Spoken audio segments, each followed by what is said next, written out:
Here we have a G-Reg Raleigh Wisp.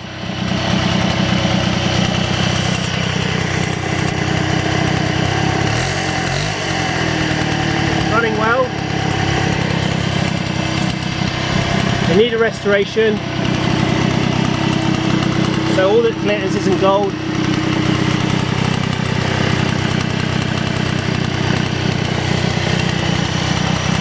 Front brake needs attaching, as do the rear brakes. A bit of work on those wheels as well, and the braking system. Not sure if the light works. Oh yeah, pretty good.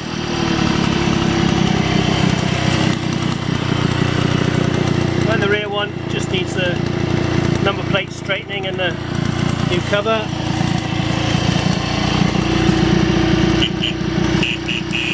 All working. Nice to see it with the chrome guards in Spanish gold. Lovely little restoration project. For sale at classicmopedspares.com.